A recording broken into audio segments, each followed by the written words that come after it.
коррупциянын башында эң чоң чиновниктер өзүбүз отурабыз мына мисалы. Бардыгы коррупция. Министрлер мына сразу ачык эле айтып коеюн, кээ бир министрлер бар. Пока бир кол коюш акча алмайын, взятка алмайын бир нерсеге кол койбогон министрлер дагы бар. Муну да ачуу чындыкты бетке айтышыбыз керек да. Ошондон барып улам коррупция уланат.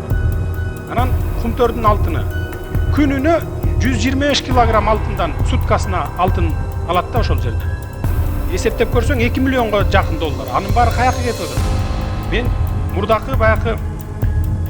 мурдакы бийликтин убагындагы материалдардын баарын топтодум, муну берем.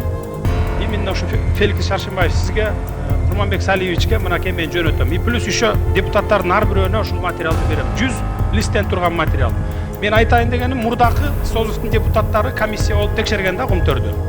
Ал жерде ошол эле биздин урматтуу аксакалыбыз Турдакын Усубалиевич дагы бар. Өзү председательствующий болгон. Бүт фактылардын баарын выявить этип чыккан дагы, бирок ачыкка чыгарган эмес анычы. Ачыкка чыгарган эмес. Бул эмне жөнүндө айтып атат? Бул деген сөз өзү ошол убагында анын дагы оозун жаап койгон.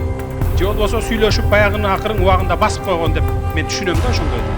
То есть Кумтөрдүн алтынын баарын бүгүнкү күнү дагы алып чыгып берет. Биз Кыргызстанды жеке эле Ысык көлүнүн областын эмес, Кыргызстанды ушу Кумтөрдүн алтыны менен эле багып койсок болот. Бардык жанакы социальный жетишпегендиктерди социалдык жактан, башка жактан жетишпегендиктердин баарын ошол алтын менен жапсак болот да. Буга бир пример кылып айтайын, мына жыл сайын Ысык көл областына 50 миллионго жакын сом берилет. Баягы Ысык көл областынын инфраструктурасынын өнүгүү боюнча деп Феликс Шаршимбаев. Мурдагы жылы 55 миллион бөлүнгөн экен.